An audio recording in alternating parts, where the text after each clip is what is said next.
Honorable Professor Paul Sunday Nnamchi, representing Enugu East at Isi Uzo Federal Constituency in the House of Representatives, has called for strategic economic partnerships with Taiwan to drive development in his constituency.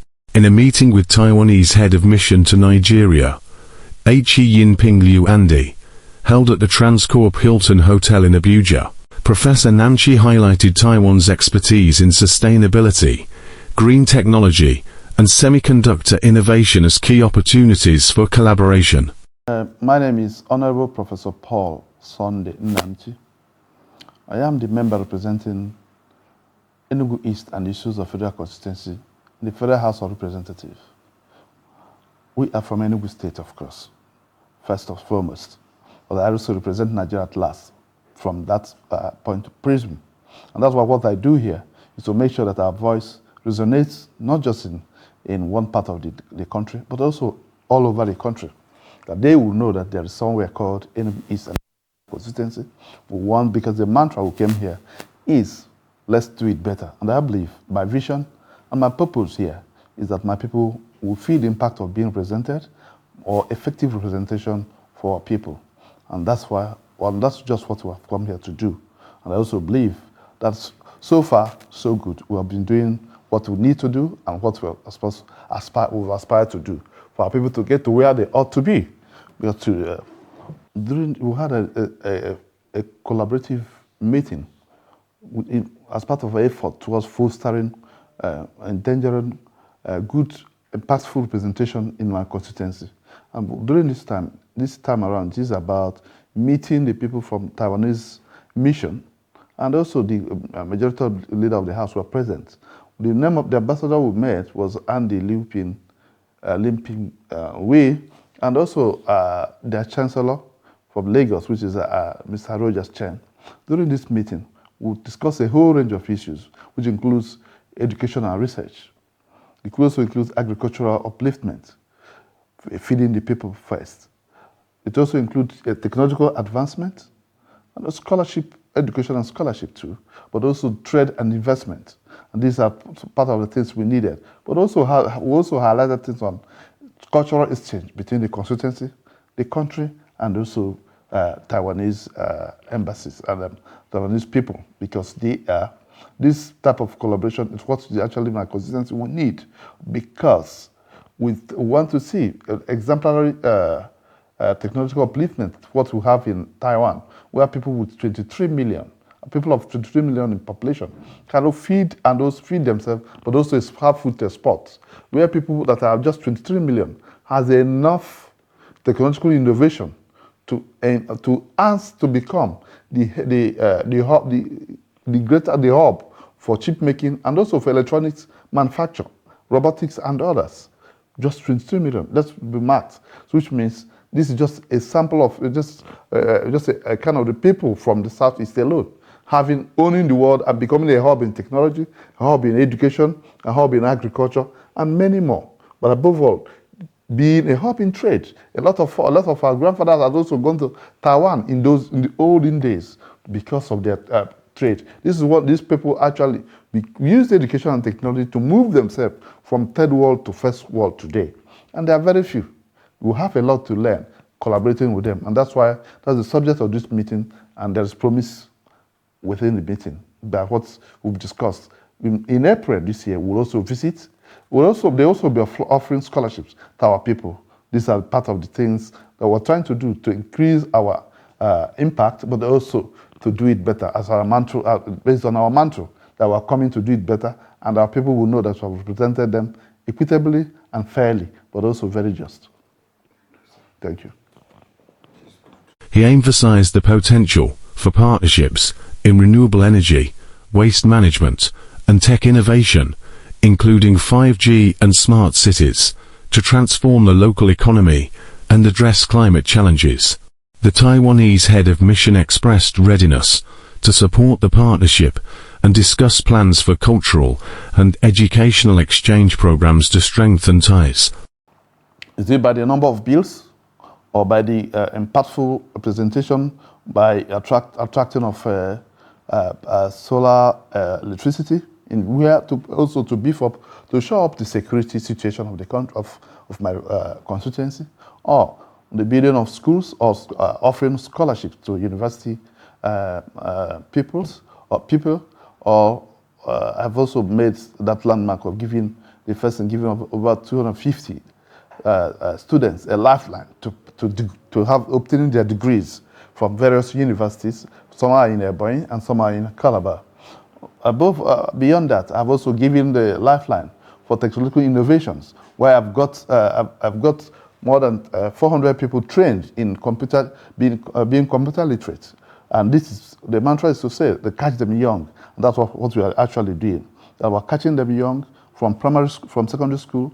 You get people to know what is computer, being computer literate, so that tomorrow you have arrived their interest to enter into various aspects of it, which is our wish and our hope that tomorrow we'll have also people like Elon Musk and Steve Jobs and a lot of other innovative technologists in the country, but not also in the constituency.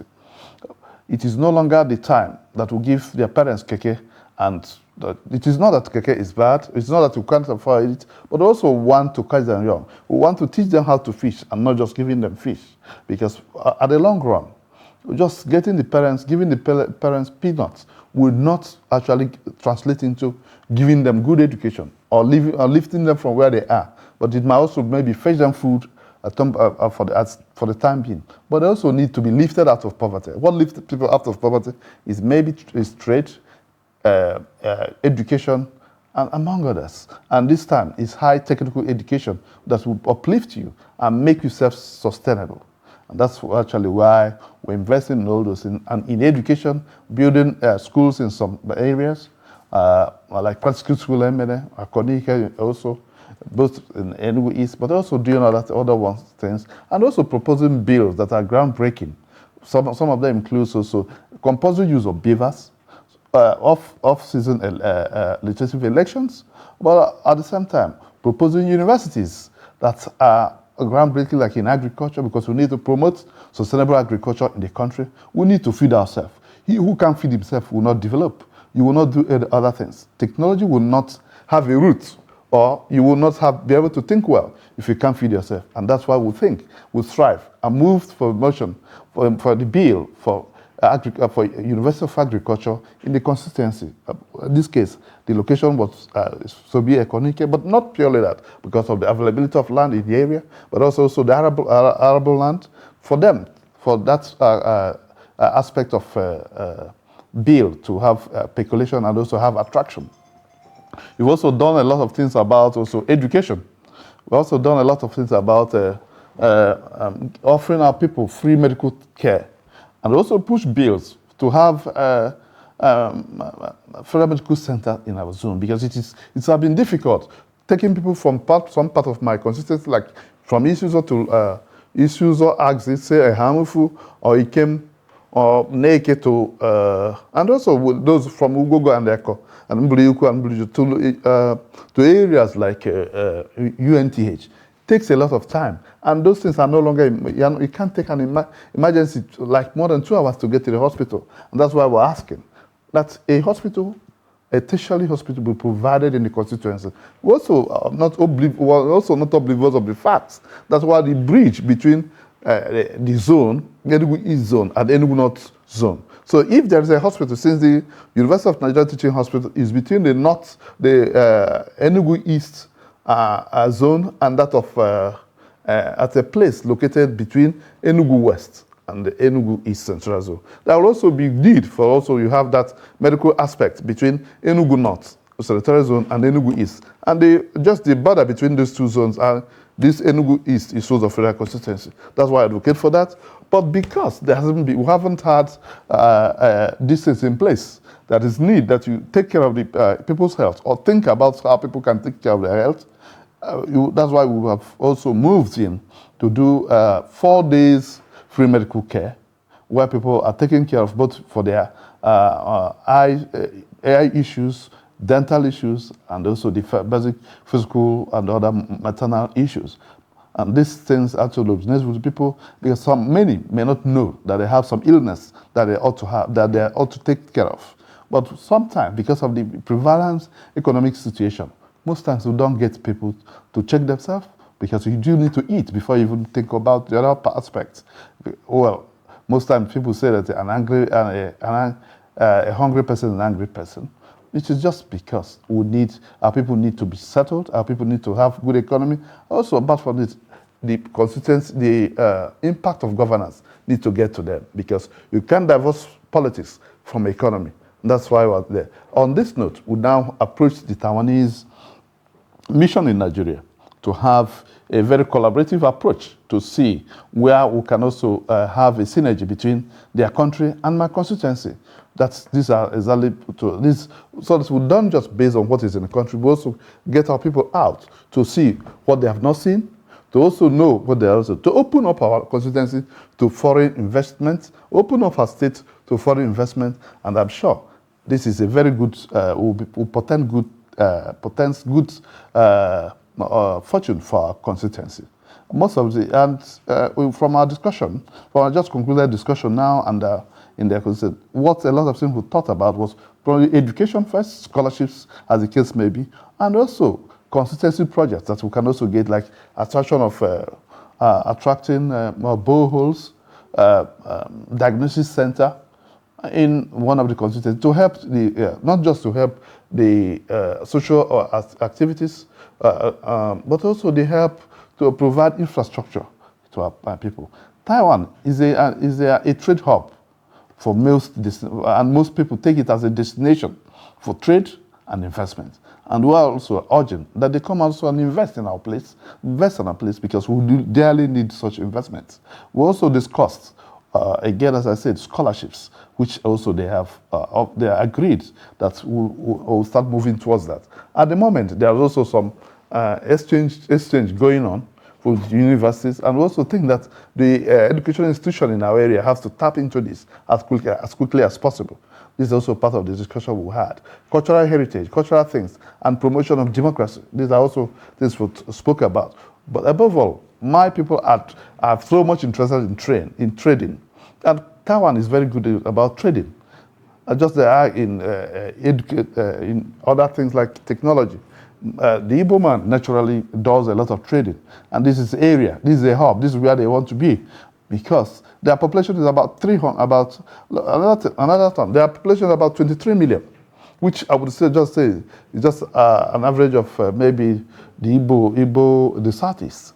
But these people are able to feed themselves, not just feeding themselves, but applying technology to agriculture to give themselves, not just to feed themselves, but also to export food.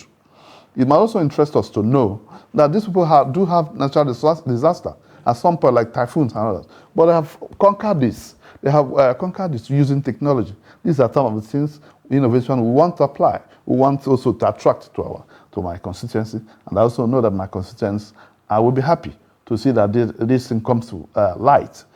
Very soon we'll also visit with them so that they meet our people and see what our people look like. But also, so in the agriculture, there will be some courses will be done on sustainable agriculture, because agriculture has moved from the normal thing we know to another to sustainability, where agriculture you provide food, from agriculture you can also provide electricity. These are most of the things that we'll also offer, but also recyclability of the waste to produce what we might also call today sustainable agricultural practices. In terms of technology, Taiwan is the world's largest hub for chip makers. But also, this innovative technology has not come as a surprise. They got there through education. In the last 30 years, Taiwan was not as good as that. They are taken inferior, but they moved themselves. This initiative, supported by the Leader of the House, RT, Honorable Professor Julius I. Honva, aims to establish a foundation for enduring cooperation rooted in shared values and mutual progress.